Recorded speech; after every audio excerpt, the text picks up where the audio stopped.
Vito Arujau was coming off of an insane 11-3 major decision on three-time NCAA finalist Dayton Fix in the semis of Nationals. This is a headline in its own right and would have been front-page news if it wasn't for all of the Spencer Lee drama. However, he still has one more mountain to climb. Two-time NCAA champion Roman Bravo Young, one of the most entertaining wrestlers to grace college wrestling. Vito has beaten him in the past, but that was freestyle, which is Vito's bread and butter. Can he beat him in folk style at the biggest stage when it matters the most? A whole lot of nothing happens for about a minute and a half. RBY goes for a quick pick on Vito's right ankle, but Vito steps right out of it. Quick picks like this can be super effective if your opponent is heavy on his feet or if he's moving in a predictable way. An opponent can easily walk into a shot like this and will lead to a low leg single. It's something you only have to keep if you get a piece of it, and usually you're far enough away that there's no reattack, at least for normal human beings. RBY does this one more time, but this time Vito's right ankle is much farther away. He does make Vito react hard to it though, stepping that leg backwards, but RBY relaxes, and Vito follows up that weak sprawl with a low sweep single. Not many people think to attack the leg that's on the ground, most go for the foot that's up, but Vito does Vito things. RBY starts to stand up, almost as if he's trying to jump over top of Vito and force him out the back door. Notice how RBY's leg comes up a little bit, but Vito's head is too high, blocking that attempt. RBY tries to go for a diving funk roll, grabbing the inside knee to give himself a better target,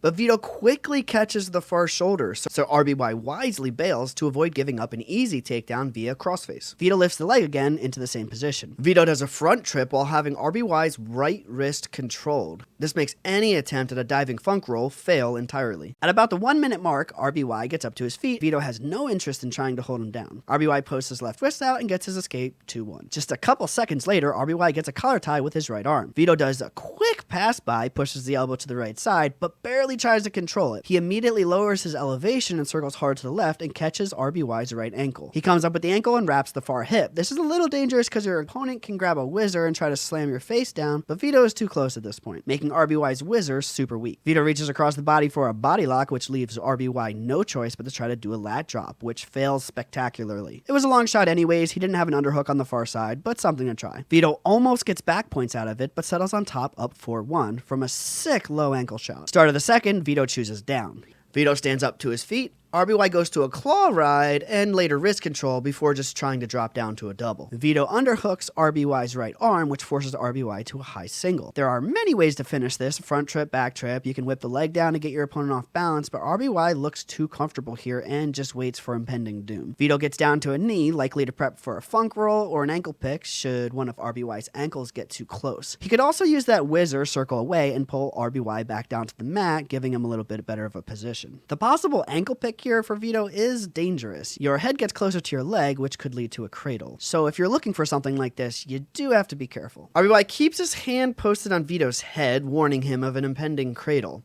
RBY tries to pull Vito's leg to his head to lock up the cradle, which allows Vito to grab that inside ankle pick and start pulling RBY backwards with the whizzer. The cradle is so incredibly close to being locked up, but he doesn't have enough downward pressure. RBY should have tried to rush the head, putting more forward motion into play, which may have resulted in loss of position, but could have gotten him that cradle. But he didn't know what was about to happen. Vito lifts the right ankle pick and pulls RBY backwards with the whizzer and proceeds to hold him on his back with what is now a crossface. It's funny how incredibly close this was to going the other way. If any tiny thing here was changed, say RBY was able to lock up the cradle and pin Vito, we would all be talking about how amazing RBY is instead of Vito. Split-second decisions and pressure changes mean everything. This isn't as tight as Vito would like it to be. His right arm is underneath the head like a crossface, not over top, which would have led to a cradle. It's not easy to hold control like this for long, but it's enough to get 2 back points, bringing the score up 8-1. Minute to go in the second period, Vito cuts RBY. Score is now 8-2, and the period runs out without change. Vito has a minute of riding time, which could easily be taken away if RBY gets on top, but the score is getting out of hand, so I don't think it really matters at this point. RBY starts the third period on bottom. 30 seconds in, Vito throws the right leg in, and RBY does an interesting Granby roll that catches Vito off guard. Vito really should have reached for a crossface here as RBY started to roll, would have stopped it real quick, but he doesn't. He bails and gives up a single. With leg riding, knowing when to bail is important. Given the current situation, national finals and all, up 8-2, bailing here is a great idea. Scrambling positions are often chaotic and can land you in trouble. Something crazy can happen, so it's best to just let it go. RBY comes up with it, fakes for a cradle, and then switches to a get behind. This is smart. Oftentimes, reaching for a cradle like this will make your opponent opponent panic a little, move his head away from you, allowing you to switch direction and go the other way to get on top, which is exactly what happens. It's the third period, Vito's up 8-4. He's on bottom. RBY needs to cut him. The odds of turning him here with so little time are very low. The odds of getting a takedown or two, maybe one to his back, are much higher, so he lets him go. Vito immediately turns and attacks RBY's leg. It doesn't matter what type of shot this is designed to just get to a leg, force a scramble, and either to remain on bottom or get a reversal. In both cases, it wastes a lot of time doing something that looks very productive. As long as Vito keeps trying to finish this, he'll burn the clock out without stall calls. Vito comes up to a double, RBY has a cement job.